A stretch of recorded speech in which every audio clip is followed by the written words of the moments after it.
Alors, on va voir là un petit peu les étirements pour les avant-bras. On pourrait le faire debout. Bon, je vais le faire assis parce que je vais avoir besoin de la chaise par la suite. Donc, les étirements des avant-bras, on va considérer qu'on va étirer la loge avant et la loge arrière, c'est-à-dire la loge antérieure, la loge postérieure. Si je commence par mon bras droit, loge antérieure, donc je tends mon bras, la main vers vous. Je vais venir chercher les doigts avec l'autre main et je vais étirer comme ceci en gardant l'épaule basse et en étant bien redressé, stable dans mes appuis en position assise. Dans cette position, vous sentez que vous mettez en tension donc toute la loge antérieure. Vous pouvez orienter votre main dans différentes rotations pour essayer de sentir si ça a un intérêt pertinent, enfin si c'est un intérêt pour vous d'aller plus en dedans, plus en dehors. Le but étant de mettre un maximum de tension pour pouvoir être efficace et relâcher le plus possible le tonus que vous auriez pu emmagasiner au niveau de votre loge antérieure d'avant-bras. Voilà, donc une fois qu'on a fait ça, tout doucement on relâche, on va faire l'autre bras. Je mets mon bras tendu, la main vers vous, je vais chercher avec l'autre main les doigts et j'étire en gardant l'épaule basse. Donc j'évite de remonter, en gardant l'épaule basse et le coude tendu, et j'étire en soufflant. Donc même principe que tout à l'heure, j'étire tout doucement et je vais essayer d'orienter en dedans, en dehors, pour voir si j'ai un angle de rotation qui me paraît plus pertinent par rapport à mon ressenti. On n'est pas tous fait pareil, on n'a pas tous travaillé les mêmes choses. Moi par exemple ça va m'étirer plus dans l'axe globalement et un petit peu plus ici. Maintenant si pour vous c'est intéressant un peu plus par là, aucun souci, on y va tranquillement, en progression, en respirant bien et on relâche doucement. On va faire maintenant la loge postérieure. C'est le même principe, je tends mon bras et là je vais casser le poignet. Donc, je casse le poignet et je viens chercher avec l'autre main et je ramène vers moi le poignet. Donc là la position d'étirement, ma main est enroulée, les doigts sont fermés et c'est vers moi. Donc là je viens chercher la main, je majore l'enroulement et je garde toujours mon épaule basse, le coude tendu et je souffle bien. Et là, ça va étirer la loge postérieure, c'est-à-dire le côté qui est vers mon ventre dans cette position pour le bras droit.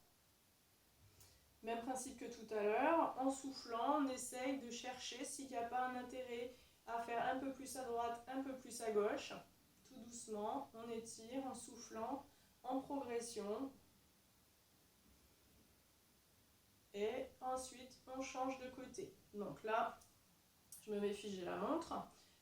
Bras tendu, je ferme les doigts, je casse le poignet et je vais ramener vers moi en gardant l'épaule basse et en essayant de garder le coude tendu et en ramenant la main fermée, les doigts enroulés le plus possible vers moi.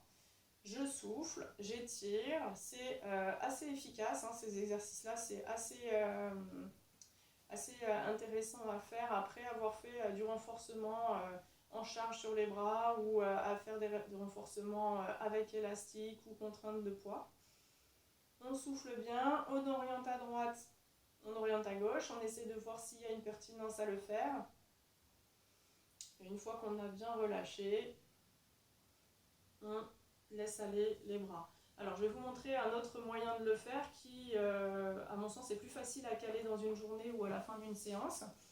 Il vous faut un appui antérieur, donc ça peut être une table, ça peut être un tabouret, ça peut être quelque chose qui soit pas trop loin du niveau de votre bassin. Vous allez comprendre pourquoi. Donc là, je mets mes mains vers moi, comme ceci, et je vais venir poser le talon de la main. Donc ma main va se positionner comme ceci. Donc vous retrouvez la position d'étirement qu'on vient de voir. Donc les deux mains positionnées sur le tabouret, les doigts toujours dans votre direction, c'est-à-dire les doigts sont toujours tournés vers les genoux. Vous notez que j'ai les genoux qui sont légèrement fléchis, même si on le voit à peine. Mes genoux sont fléchis, pourquoi? Pour permettre une flexion dans mon bassin et pour permettre que je conserve mon dos bien droit. On évite de s'enrouler ou d'avoir les fesses en l'air, ça n'a pas d'intérêt. On essaye toujours d'avoir un dos protégé, en appui, avec une vigilance au niveau du bassin, par l'intégration du périnée ou en tout cas par une flexion de hanche qui vous mettra en position de sécurité. Dans cette position, j'ai appuyé mes mains vers moi, les doigts sont vers mes genoux. Déjà pour certains, ça peut commencer à tirer. Si ce n'est pas le cas, on va majorer cet étirement. On va ramener les bras, les épaules vers soi et on va descendre dans les genoux. Donc là, vous voyez que par rapport à la verticale, j'ai étiré, donc j'ai mis en tension sans décoller le talon de la main. Donc là, je suis toujours en contact avec le tabouret. Par rapport à la verticale, j'ai pris 15-20 degrés et j'étire progressivement comme ça en ayant ici une position qui est verrouillée. C'est-à-dire que c'est comme pour l'étirement du triceps sural qu'on a vu tout à l'heure.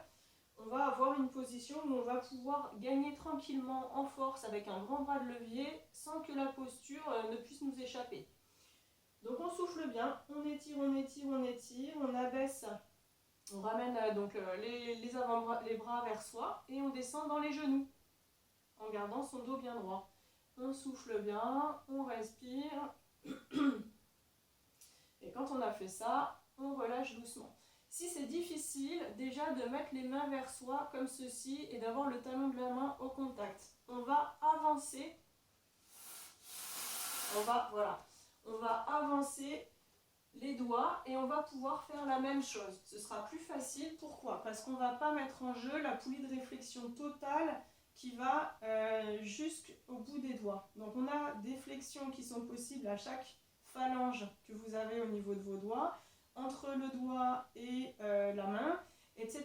C'est à chaque fois une petite poulie de réflexion qu'on ajoute et qui va permettre au tendon le plus long de s'étirer au maximum. Si c'est trop contraignant, on enlève certaines des poulies de réflexion et on limite du coup la tension maximale. Donc je mets ma main, les doigts sont en dehors et j'étire. Bon là moi ça me fait rien du tout parce que je suis assez laxe. Plus je vais avancer ma main dans la chaise en gardant le talon de la main collé, plus je vais mettre en jeu des articulations supplémentaires dans la chaise, plus je vais avoir un étirement qui va être complet, qui va aller jusqu'au bout de mes doigts. D'accord ? Donc ça, c'était pour la loge antérieure. On va faire la même chose maintenant pour la loge postérieure. C'est le même principe. Alors attention les montres et les bijoux, les bagues, tout ça. On va mettre cette fois les doigts vers soi et le dos de la main sur le tabouret. Donc là, vous notez que je fais attention toujours à ma posture avec une flexion de genou, une flexion de hanche et le dos bien droit. Les talons de la main sont en contact du tabouret, les doigts aussi sont allongés, relâchés et je vais, comme précédemment, venir descendre tout doucement, descendre et mettre en tension sans décoller ici pour étirer la loge postérieure. Et là, je souffle bien, j'étire, je garde bien contact avec le dos de la main sur le tabouret, j'ai mon dos bien droit, j'ai mes genoux fléchis, je souffle bien. Et quand je sens que c'est suffisant, tout doucement, hop, je laisse les mains se relâcher et je relâche tranquillement l'étirement. Donc cet étirement, il est quand même contraignant au niveau des articulations des mains. Si vous n'avez pas fait d'échauffement au niveau des poignets auparavant, ça peut être un peu rude, donc n'hésitez pas à faire une petite préparation. Si vous avez déjà fait pas mal d'exercices, je pense que vous êtes assez échauffé. Maintenant, allez-y toujours prudemment, en progression, en essayant de détendre les muscles et de ne pas vous blesser ailleurs. C'est quand même le drame si vous vous faites mal en faisant un étirement. Donc, toujours avoir en tête qu'un étirement, vous êtes dans le domaine de la sensibilité et pas dans le domaine de la douleur. D'accord ? Encore un ajout supplémentaire sur l'intérêt de s'hydrater. Plus vous hydratez votre corps, plus les muscles et les tendons vont avoir de facilité à se laisser étirer et une meilleure facilité également à récupérer dans le temps après une contrainte musculaire ou après un stretch pendant les étirements. Voilà, donc intérêt supplémentaire de majorer l'hydratation après une routine d'exercice, après une routine d'étirement et d'assouplissement.